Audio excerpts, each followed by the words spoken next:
All right, ladies and gentlemen, let's talk about crafting a thematic statement. Now, this PowerPoint has been adapted from the link you can see right there. That is where this information is coming from. I'm just modifying it a little bit and kind of explaining some information that goes along with that. So I found it was a really good way of doing this. Again, as my students, I figured this would be easier than me kind of just giving you something and letting you go. So I wanted to be able to explain it. So do know this isn't my original work. It's listed right through there. Moving on to the thematic statement, though. So first and foremost, in order to understand a thematic statement, you first need to understand a thematic concept. Now, a thematic concept is simply one word or a short phrase that is an abstract concept that the work is going to explore. So we're reading something.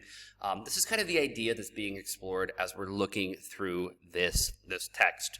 Different ideas you can see, like man versus nature. So you have one individual and he's trying to survive because nature is trying to kill him. Love could be a theme.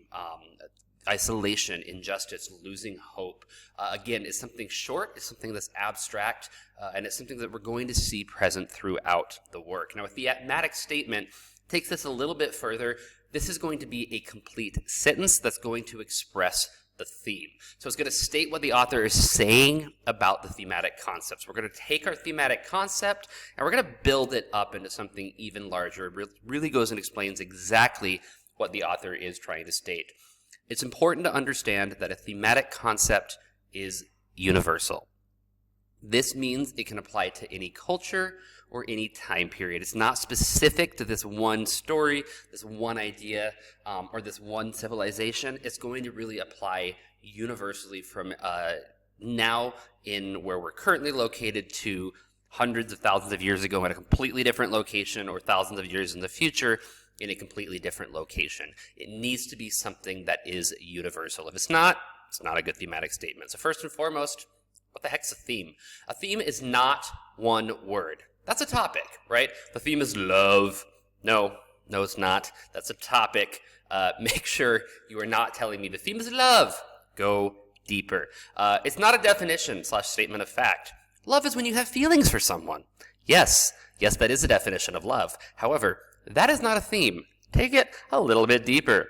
Number 3 is not specifically about one character. Romeo and Juliet acted too hastily in their decisions about love.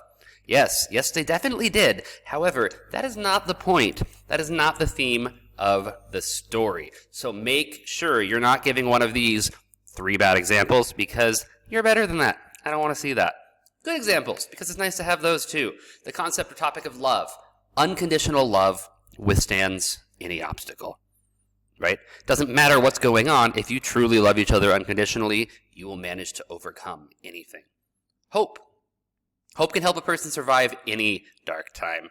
Again, hope could happen in this civilization today, or it could happen thousands of years ago in the past. If you have hope, you can survive. Courage. True courage means facing one's fears, even when an individual knows he is already defeated. So even though you're going to lose, you're still going to do what you need to do because you know it's the right thing to do. Again, these are a lot more specific. They're not really just as boring like love. It's going to take it further. Discussing the theme, you must identify the universal message. If you don't, you're not doing it right. You should avoid cliches, because cliches are stupid and I don't want to see them in your writing. Also, it's not very detailed when you're just throwing in a cliche. I can't think of an example off the top of my head, but don't use cliches. Cliches are those things that are overused and they're annoying. Identify different elements that are going to help develop the theme. That's going to really help you look at that. So look at the idea of the setting. Where in the world does this story take place? Why does that influence it? So if we're looking at a theme of like man versus nature, and the setting is a man stranded on the side of a kind of abandoned highway and stuck in a snowbank and the snow's setting in. That's going to set up the idea that man is not going to survive very long if man doesn't figure out how to get out of the situation. Characterization, so how is the character being described? The plot, what's happening throughout the story, particularly within the rising action, getting up into the climax. Point of view, what point of view is the story talking about? Different literary elements, so how is irony or sarcasm or satire, how is it used throughout the story? Explain how those elements are going to develop the theme. So again, take it a little bit farther, looking at how these different things that we're talking about, how do they relate together? to make the idea of a theme. Step by step. First and foremost, you need to think about the key idea of the story. What's the one thing that you kind of came away remembering as we looked at the story? So if you were to be asked, like when you get home, hey, what did you learn in school today? And your parents were to ask you, what's the thing you could remember about that specific story?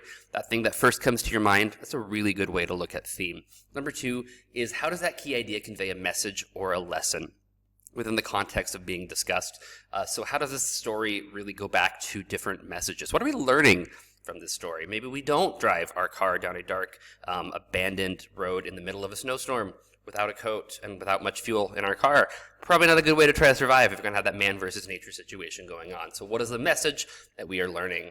Identify some thematic concepts.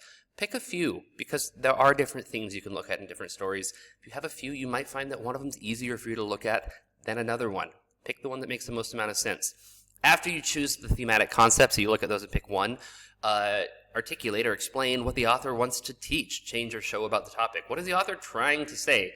Why did this person sit down and write this piece of thing that you're reading? What were they trying to do? Were they just bored and said, I'm going to annoy some students today? No, they had a reason. Most likely it wasn't just to annoy you. Explain what that is.